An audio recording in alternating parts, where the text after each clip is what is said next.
Halo, balik lagi nih di channel Pelangi Biru. Mumpung lagi di luar juga, ya kan?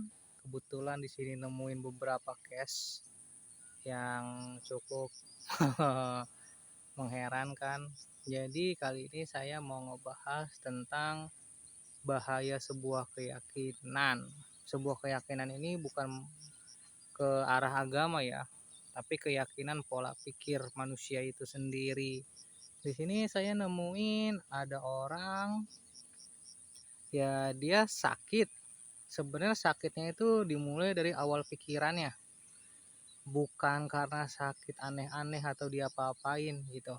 Jadi sakit karena pikirannya, dia meyakini sesuatu hal dengan apa ya, dengan yang sebuah mistis-mistis atau gaib-gaib seperti itu. Jadi sampai badannya itu drop abis dan shock. Apa tuh punya apa ya, kalau bahasa ilmiahnya mungkin ada yang tahu. Sampai shock banget badannya, sampai setengah sadar kayak begitu, dan itu diyakini adalah dia ketempelan atau kesurupan. Padahal itu adalah sebuah fenomena di mana badan itu kaget. Kagetnya itu mungkin ada yang bisa ngejelasin secara ilmiah. Saking kagetnya shock, tidak bergerak, pingsan lah jatuhnya lah kayak begitu. Dan itu diyakini sebagai ketempelan atau kesurupan. Padahal itu tidak, gitu kan. Nah, habis itu dia mulai nih diobat-obati segala macam dengan hal-hal yang magic atau gaib. Sampai sekarang itu udah berjelang 2 minggu, tidak ada perubahan, tidak ada kesembuhan.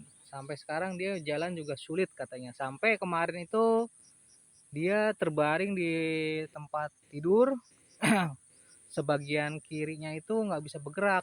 Saya pikir terkena stroke kan, karena kan pikirannya.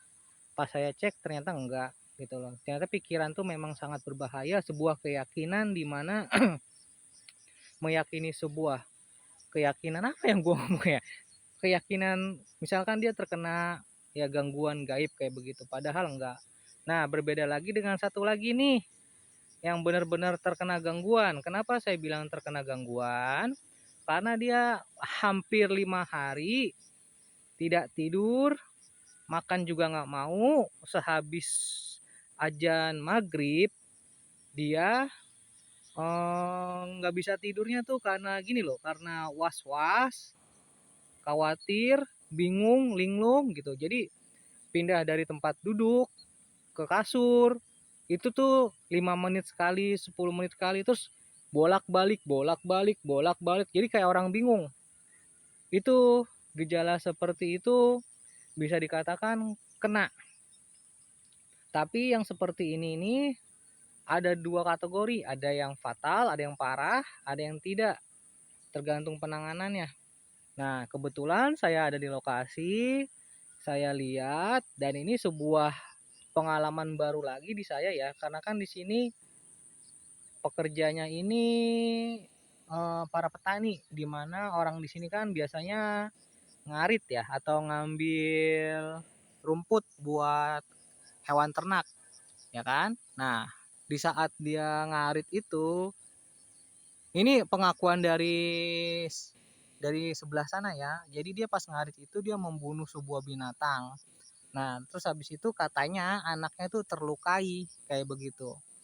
Penanganan orang seperti ini, pertama kita di sini harus mengakui ke diri kita, ke kaum mereka, bahwa kita tidak sengaja untuk melukai, karena kan kaum mereka itu tidak terlihat seperti itu. Jadi kita harus mengakui nih gitu loh. Jangan kita masih tetap ego kita gitu. Penanganannya yang pertama seperti itu. Kita ucapkan aja. Misalkan ada orangnya nih yang kayak begitu. Nah, orangnya itu harus mengakui gitu loh. Kayak begitu. Nah, ini kan apa sih, kesambet atau ketempelan itu kan banyak macamnya. Cuman yang saya temuin itu begitu. Jadi makhluk yang nggak kelihatan itu nemplok di makhluk yang hidup. Nah, habis itu terpukul atau apa gitu. Jadi dia orang tuanya itu atau keluarganya itu mendatangi kayak begitu. mendatangi si yang mukul itu, menghantui pikirannya segala macam, makanya dia seperti orang bingung. Seperti itu. Ini sama kasusnya kayak yang saya tanganin juga di Surabaya. Tapi itu Surabaya itu anak kecil. Dimana anak kecilnya itu bengong segala macam. Habis itu sudah diruqyah juga nggak mempan. Akhirnya teman saya itu ngomong sama saya, tadinya dia nggak enak sama saya karena dia tahu posisi saya lagi ada banyak masalah begitu. Jadi saya bantu sekilas, alhamdulillah udah selesai. Jadi penanganan seperti ini ya dikiranya saya mohon untuk rekan-rekan atau teman-teman yang mengerti paham ini, tolonglah penanganannya dengan benar-benar serius, jangan karena materi uang kayak begitu.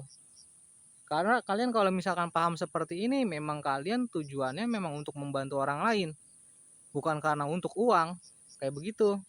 Dimana kalau memang orang itu terkena gangguan pikiran, katakan pikiran gitu loh, jangan karena uang kalian muter-muterin tuh kayak begitu aja sih. Nah itulah sebuah keyakinan. Nanti saya next sebuah keyakinan lagi mengenai mimpi ya, soalnya udah panjang juga. Oke, ntar saya next tentang keyakinan sebuah di mimpi. Oke, makasih nih udah ngeliat channel Pelangi Biru.